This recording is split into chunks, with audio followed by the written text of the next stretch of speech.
enferrujado aqui com essas lives do YouTube, mas agora eu acho que pegou, tá? Vamos continuar aqui com essa música, com essa canção, louvando essa canção, quando penso no Senhor. Daqui a pouquinho a gente tem uma palavra de Deus, uma palavra do Senhor para falar com você. Quando penso no Senhor e me lembro que é santo,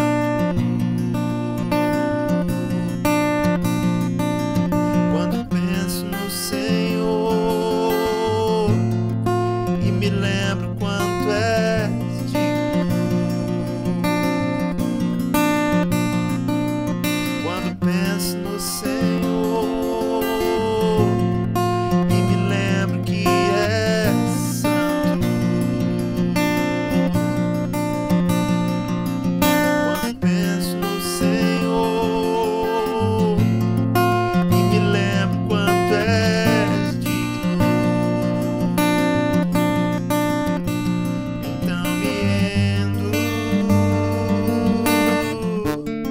só me resta me render e o adorar, então me curvo, pois só me resta me curvar diante de tua glória. Tá vendo? Então me rendo, pois só me resta me render e o adorar, então me curvo, pois só me resta me curvar diante de tua glória.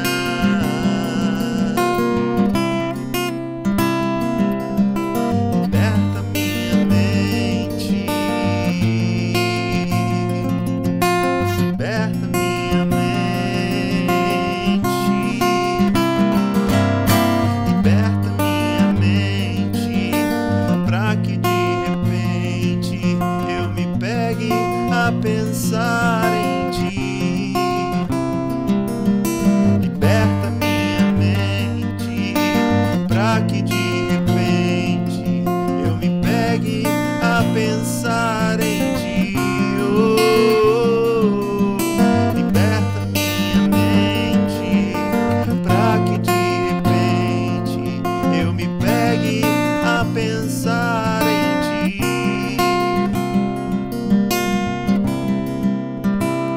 Então me rendo, pois só me resta me render e o adorar, então me curvo, pois só me resta me curvar diante de tua glória.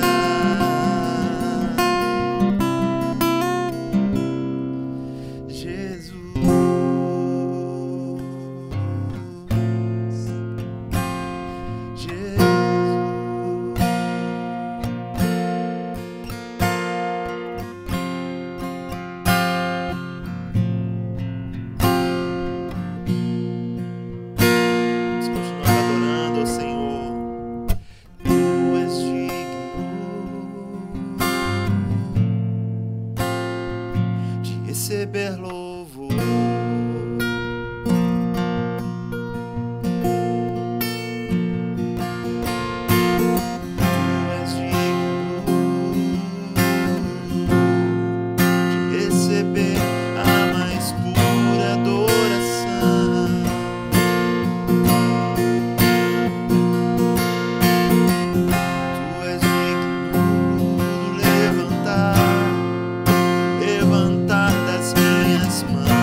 Deus.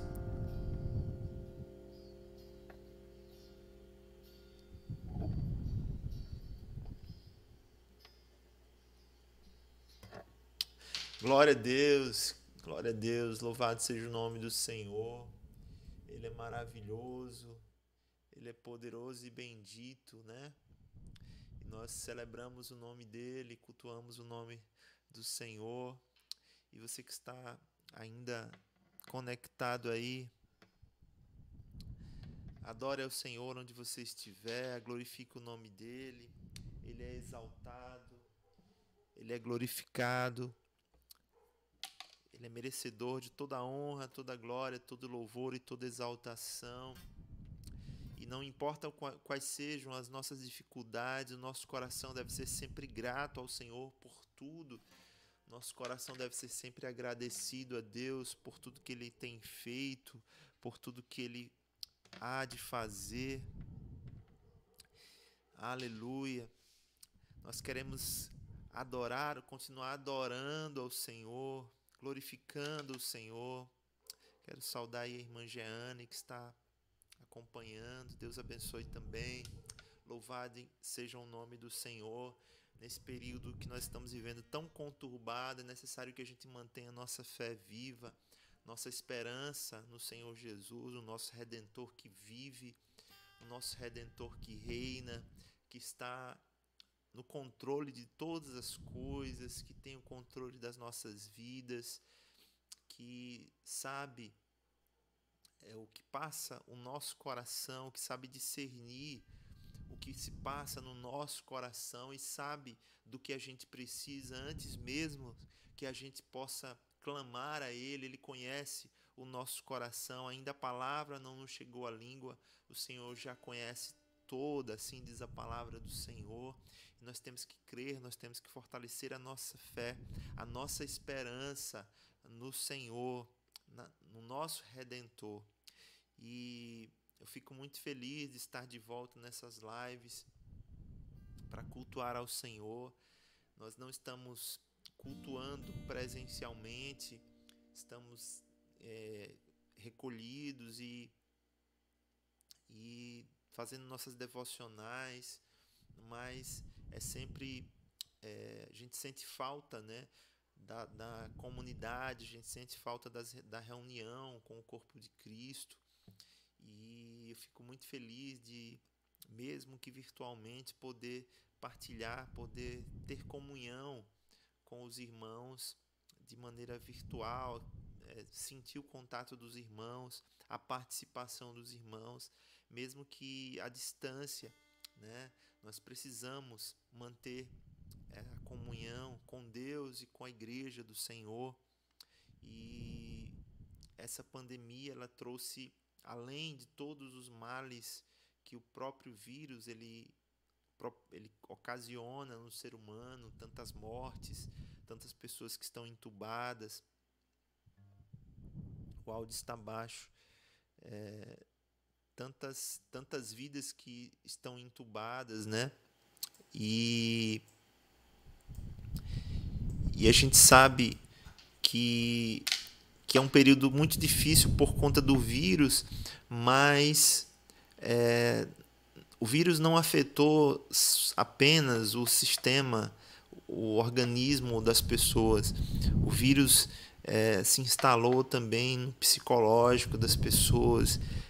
São muitos meses, irmãos, já vamos para o 2º ano, né, de isolamento, de distanciamento, de estranheza, de pouco contato pessoal com as pessoas, com os irmãos. Então é muito complicado, né, a vida dessa forma.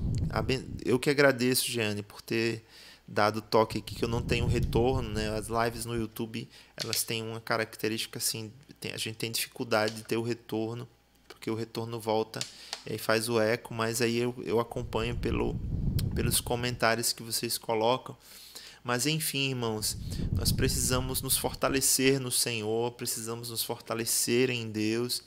E hoje, especialmente, eu queria compartilhar com vocês uma palavra que desde o dia 15 de abril eu vinha inquieto para estudar o livro de Efésios, né? Deus assim incomodando meu coração a ler o livro de Efésios. Eu queria manter uma devocional constante e a gente luta ali para manter a nossa devocional diária firme ali, orando, buscando ao Senhor, lendo a palavra. E Deus me incomodava no livro de Efésios, para ler o livro de Efésios. E eu li o livro de Efésios. Cada dia eu li um capítulo várias vezes e comecei a meditar no livro de Efésios. Mas aí, um determinado dia, né, em que eu estava meditando, eu acho que eu vi uma transmissão, uma live mesmo, de alguém falando sobre o livro de Efésios, sobre a igreja de Éfeso, na verdade, né, sobre a igreja de Éfeso. E aí eu parei para pensar não apenas na carta de Paulo aos Efésios, que é uma carta muito robusta, muito doutrinária, é uma carta em que Paulo fala muito sobre a fé, sobre a salvação. É uma carta assim muito especial, né? É uma carta curta, né?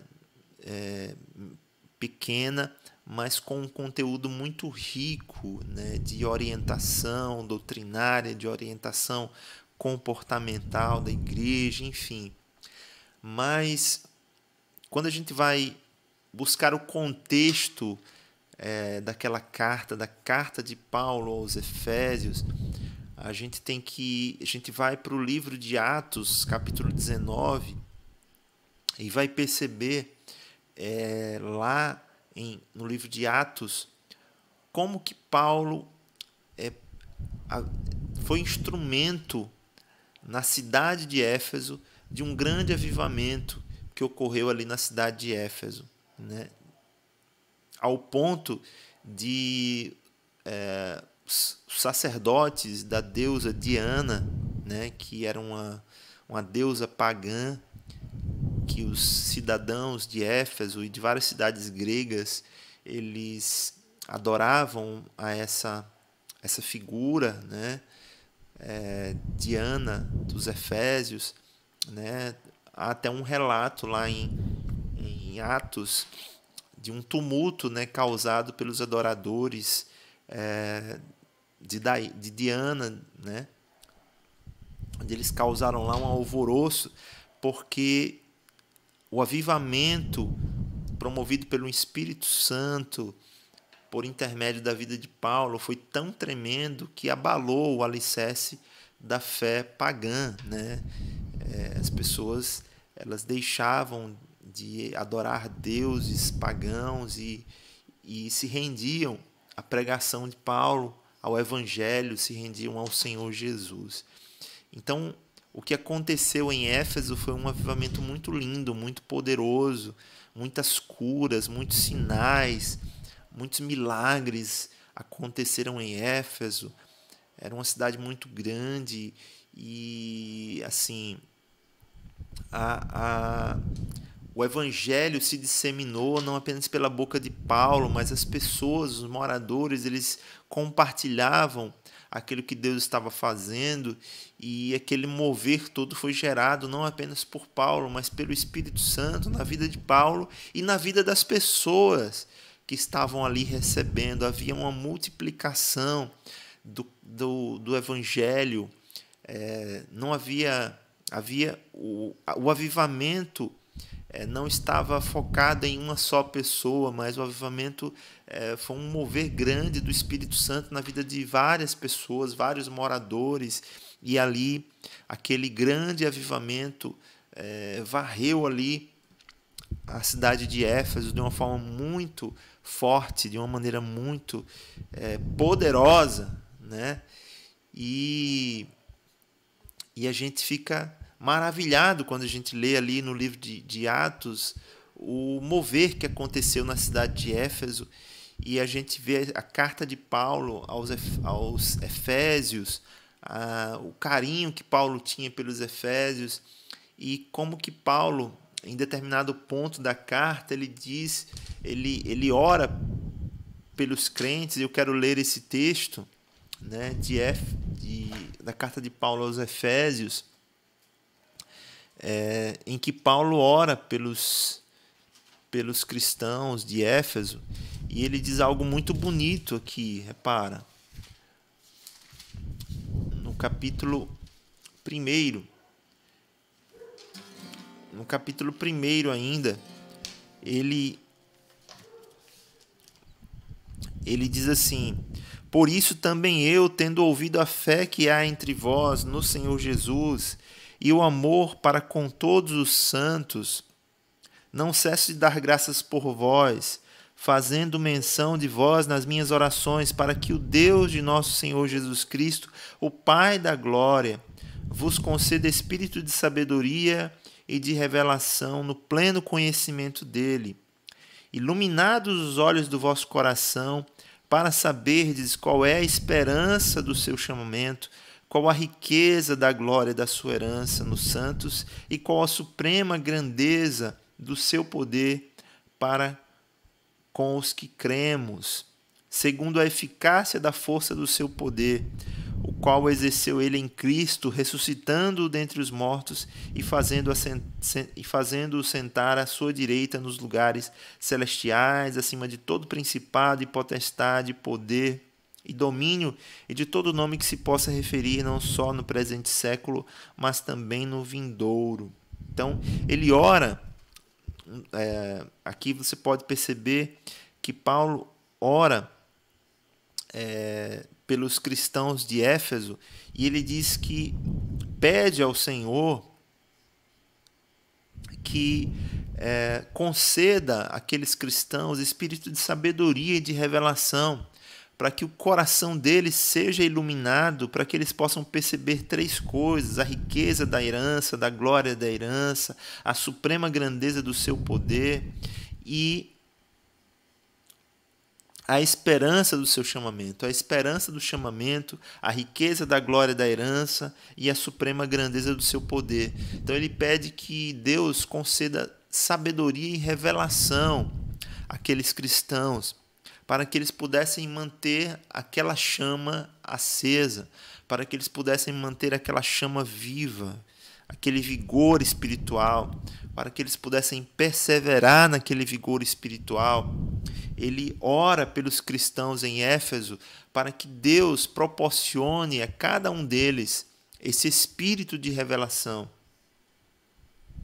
e de sabedoria, para que eles possam conhecer a Deus e manter o vigor da sua fé. E é um clamor intenso de Paulo, né, que ele faz no capítulo 1, do verso 15 ao verso 22, e depois ele segue, né, declarando tudo que Deus proporcionou aos cristãos de Éfeso, né, que Deus proporcionou vida quando eles estavam mortos, e pela graça eles foram salvos, e enfim, ele vai testificando ali, explanando a salvação para aqueles cristãos que já eram cristãos, mas necessitavam de um reforço, necessitavam de uma dose de reforço para que pudessem manter a sua fé em vigor, para poder manter o vigor da sua fé, né? A gente tem que lembrar que quando Paulo escreve essa carta, ele já não estava mais em Éfeso. Então, ele passou por Éfeso, ele passou por aquela região cerca de 2 anos, e depois ele seguiu viagem, e posteriormente ele escreveu essa carta para os discípulos de Éfeso. Boa noite aí ao DWSCCP 1910. Ele deixa esse testemunho aí, essa carta, para fortalecer a fé dos irmãos, né? E a gente percebe que há um esforço da parte de Paulo para instruir aqueles irmãos para que eles pudessem ficar firmes no Senhor, para que eles pudessem permanecer na fé que eles receberam e na fé naquele avivamento pelo qual eles foram impactados, no qual eles foram impactados. Então, a gente percebe que Paulo ele escreve essa carta no desejo de que aquela comunidade de Éfeso ela fosse fortalecida, ela pudesse renovar a sua fé. E aí, irmãos, o que me chamou a atenção, fazendo a conexão e concluindo essa palavra sobre os irmãos da igreja de Éfeso, é que em Apocalipse há uma carta do Senhor, do Espírito de Deus, escrita para os cristãos de Éfeso. Claro que Apocalipse é um livro em que há é muito delicado de interpretar, né? Não é fácil da gente aplicar o livro de Apocalipse ou interpretar o livro de Apocalipse, mas no início do livro de Apocalipse, quando há uma revelação de cartas destinadas às igrejas, há uma carta que é destinada à igreja de Éfeso. Dentre várias cartas, a primeira carta que é escrita, que o anjo do Senhor entrega, é a igreja em Éfeso. E ele escreve no capítulo 2 de Apocalipse, né? Está registrado no capítulo 2 de Apocalipse, esse teor dessa carta à igreja de Éfeso. E eu vou ler para os irmãos Apocalipse 2, muito pertinente, e nos faz compreender algumas coisas a partir da leitura desse texto. Ao anjo da igreja em Éfeso escreve: estas coisas diz aquele que conserva na mão direita 7 estrelas e que anda no meio de 7 candeeiros de ouro. Conheço as tuas obras, tanto o teu labor como a tua perseverança, e que não podes suportar homens maus, e que puseste à prova os que a si mesmos se declaram apóstolos e não são, e os achaste mentirosos. E tens perseverança, e suportaste provas por causa do meu nome, e não te deixaste esmorecer. Tenho, porém, contra ti que abandonaste o teu primeiro amor. Lembra, pois, de onde caíste, arrepende-te e volta à prática das primeiras obras. Se não, venho a ti e moverei do seu lugar o teu candeeiro, caso não te arrependas. Tens, contudo, a teu favor que odeias as obras dos nicolaítas, as quais eu também odeio. Quem tem ouvidos, ouça o que o Espírito diz às igrejas. Ao vencedor dar-lhe-ei que se alimente da árvore da vida que se encontra no paraíso de Deus. Então, irmãos, percebam que embora o livro de Apocalipse seja um livro delicado para a gente interpretar e aplicar a nossa vida, mas perceba que o relato, o teor da carta à igreja de Éfeso é muito rico, porque é uma carta em que Deus ele reconhece o esforço dos irmãos de Éfeso, ele reconhece a integridade dos irmãos de Éfeso, ele reconhece, inclusive, a perseverança dos irmãos de Éfeso, a lealdade dos irmãos de Éfeso. Os irmãos em Éfeso não são acusados de serem mornos, como foi a carta de Laodiceia. Há muitas características louváveis na igreja de Éfeso, segundo o teor da carta. Conheço o teu labor, o teu trabalho, a tua perseverança. Conheço que não pode suportar homens maus, que vocês puseram à prova os que se chamavam apóstolos e não são. Ou seja, eles tinham um compromisso com a verdade, eles tinham um compromisso com o evangelho verdadeiro, com o evangelho autêntico. Eles eram irmãos que suportavam provas, que ficavam firmes diante das dificuldades. Então eles não eram como aqueles cristãos que a parábola do semeador diz que foram colocados à beira do caminho ou em solo rochoso, ou no meio de espinhos. Não, eles eram cristãos firmes, cristãos íntegros, cristãos verdadeiros, mas mesmo assim lhes faltava algo. Mesmo assim lhes faltava o primeiro amor, lhes faltava voltar ao primeiro amor. E essa é a única advertência que a carta atribui a Éfeso. A advertência de ter abandonado o primeiro amor. E há uma conexão aqui, há uma advertência e uma recomendação. Percebam que nesse pequeno versículo aqui, versículos 4 e 5, nesses dois versículos, nós temos uma advertência no versículo 4. Tenho, porém, contra ti que abandonaste o teu primeiro amor. E nós temos 3 recomendações no versículo 5. 3 recomendações no versículo 5. Lembra-te, pois, de onde caíste.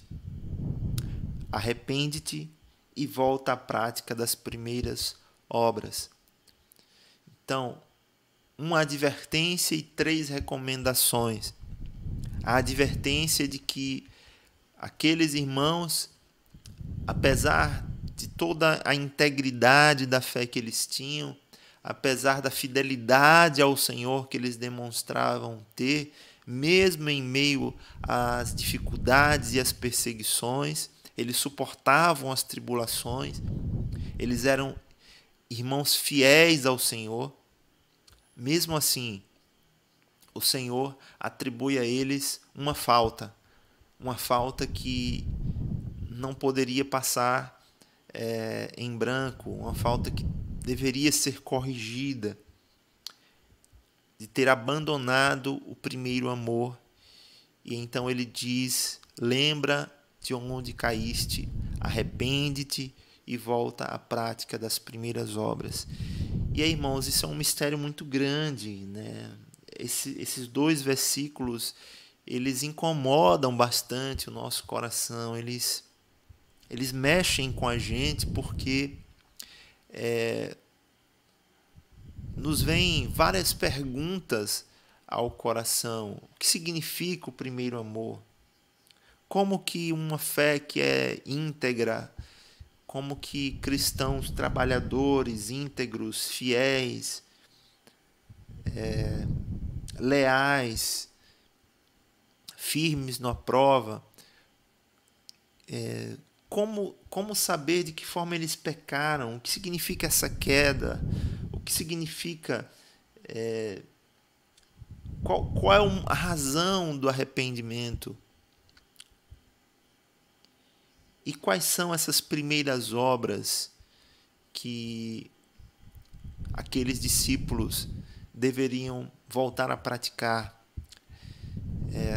São perguntas, irmãos, que realmente nos confrontam e confrontam a igreja dos nossos dias. Uma igreja que tem uma fé pública robusta, uma igreja que em muitos lugares tem trabalho, tem perseverança, são leais ao Evangelho, são vigorosos, Mas como identificar onde nós caímos, onde essa igreja caiu? Em que ponto, em que momento a igreja do Senhor abandonou o primeiro amor?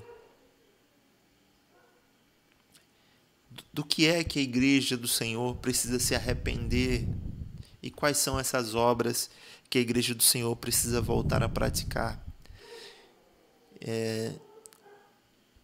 Eu, nessa transmissão aqui com vocês, meus irmãos, eu não tenho as respostas para essas perguntas. Quando eu comecei essa transmissão, eu coloquei no título "Vamos conversar sobre o reino de Deus", e o intuito é realmente de conversar com você, de conversar sobre o reino de Deus. E talvez o propósito dessa palavra seja instigar o nosso coração, seja inquietar o nosso coração numa inquietude que precisa ser estabelecida dentro do nosso coração, a fim de que nós possamos compreender como é que nós vamos agradar ao Senhor.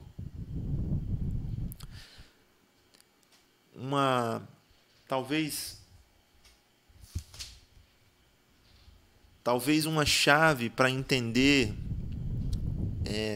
o que Deus quer de nós, uma chave para compreender o que Deus quer de nós nesse texto, seja a gente se debruçar sobre o fato de que o maior propósito da nossa vida seja agradar ao Senhor.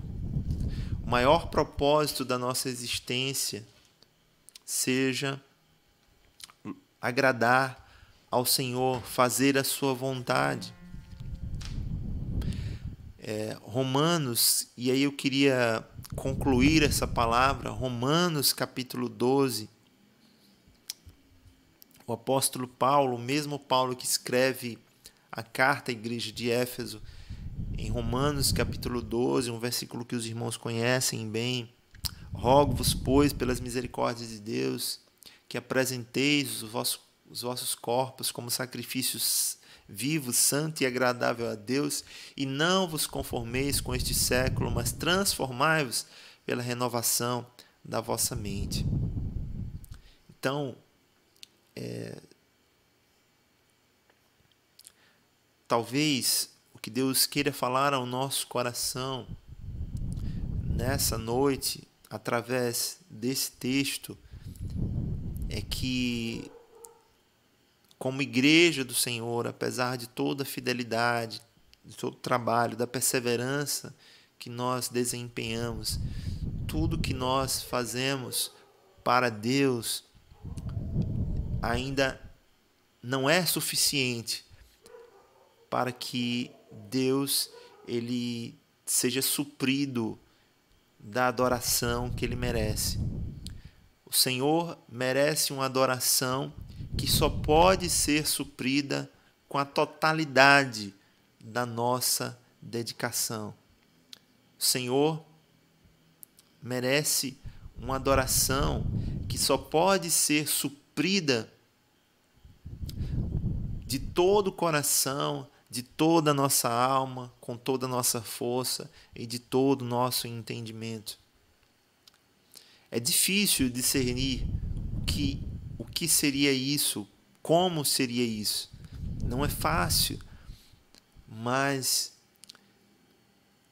o que nós precisamos fazer na nossa caminhada de discipulado ao Senhor, no Senhor, é entender que Ele merece uma adoração que só pode ser suprida de todo o nosso coração.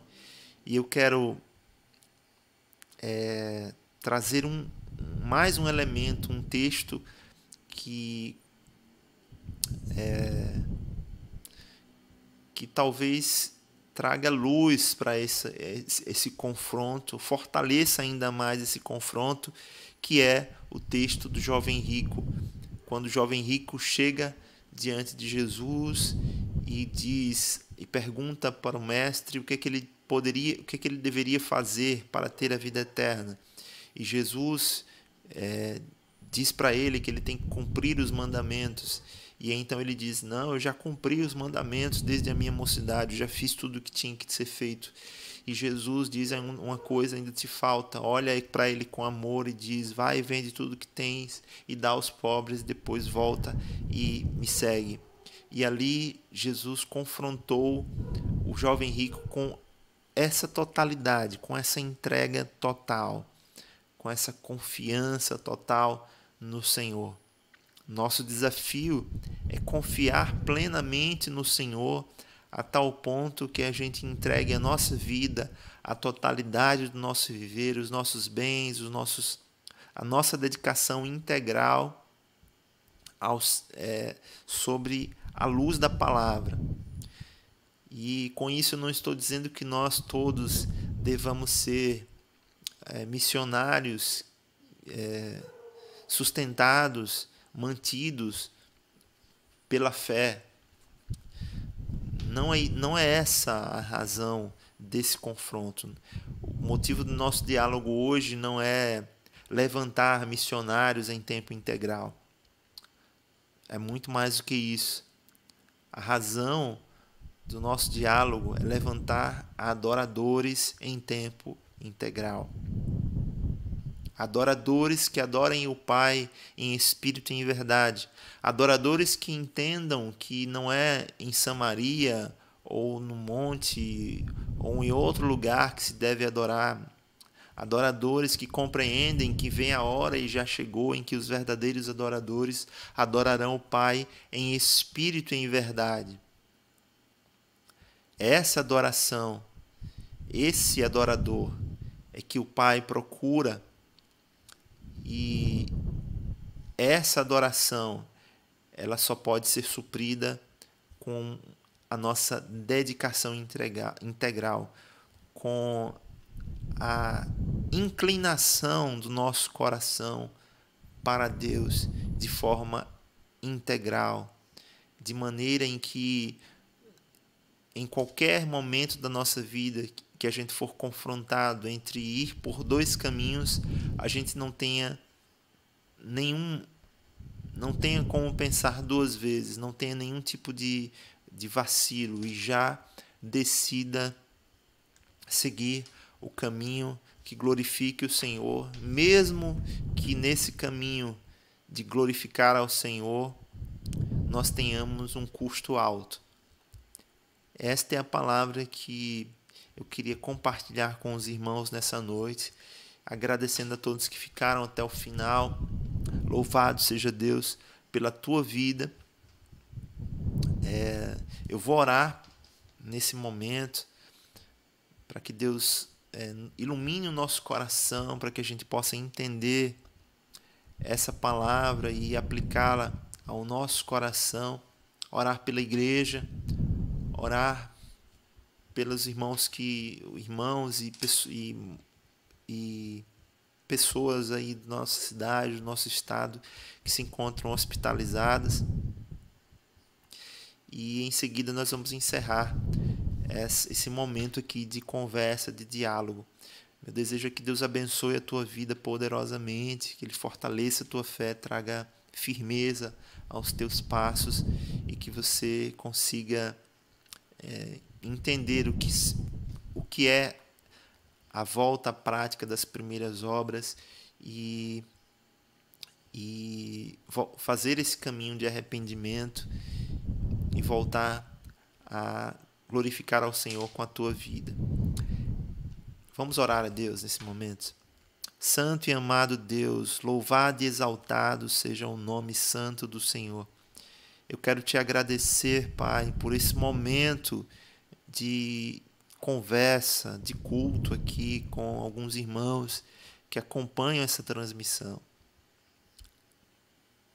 O Senhor tem os seus propósitos e nessa noite O propósito do Senhor foi falar ao nosso coração a respeito de algo que incomoda o teu coração e que o Senhor deseja que nós possamos entender, e o Senhor nos confronta nessa noite. Eu peço ao Senhor que ilumine os nossos corações, ilumina o meu coração, o coração dos meus irmãos, para que a gente possa compreender, Deus, como diz o texto, para que a gente possa compreender o nosso chamamento, a grandeza do chamamento, a riqueza da glória da nossa herança e o supremo poder que opera em nós, que nós possamos contemplar, Pai, essa grandeza, essa majestade, esse poder do alto que age em nós, e que essa revelação gere em nós o desejo de retribuir ao Senhor de forma autêntica, integral, completa, para a honra e glória do teu santo nome. Eu oro por todos os irmãos que se encontram desanimados, entristecidos, abatidos por todo esse drama que nós estamos vivendo em todo o mundo. A fé de muitos irmãos tem sido abalada. Eu peço que o Senhor fortaleça a fé dos meus irmãos. E eu te peço também, Pai, e nós intercedemos esse momento, que o Senhor socorra todos aqueles que estão enfermos, todos aqueles que agora ocupam as UTIs do nosso estado, que o Senhor, Deus, esteja abençoando, curando, trazendo cura sobre a vida de cada uma dessas pessoas, e que elas conheçam o teu amor, que elas conheçam o Senhor e sejam testemunhas vivas do agir do Senhor na vida delas. Fortalece a tua igreja, Pai, nesse tempo de tanta dificuldade na nossa alma, de tanta dificuldade no nosso espírito. Que o Senhor venha nos fortalecer, guardar o nosso coração, e que nós possamos nos levantar, Deus, como intercessores, como adoradores verdadeiros do Senhor. Em nome de Jesus é que eu te oro e te agradeço. Aleluia. Amém. Glória a Deus, irmãos, louvado seja o nome do Senhor. Mais uma vez eu agradeço todos aqueles que acompanharam até aqui essa transmissão. Quero dizer aos irmãos que na descrição dessa live nós temos um link que vai para o nosso Instagram, adoração_missões. Nós estamos publicando lá conteúdos, e nós vamos começar a dialogar por lá e fazer conexões ali pelo Instagram, tá? E as novidades elas serão publicadas por lá. Então que Deus abençoe a tua vida, que Ele te fortaleça, te guarde, e até a próxima. Nós vamos fazer mais lives. Eu vou depois programar mais lives e vou divulgar de forma melhor, né, para que mais irmãos possam participar. Essa live foi de última hora. Eu simplesmente conectei aqui as coisas e comecei a louvar. Mas louvado seja Deus que vocês permaneceram aí fiéis. Quero mandar um abraço aí para todos os irmãos que ficaram até o final. A irmã Jeane, que Deus abençoe toda a sua família. Fiquem com Deus e até a próxima, no nome de Jesus, tá bom? Deus abençoe todos vocês.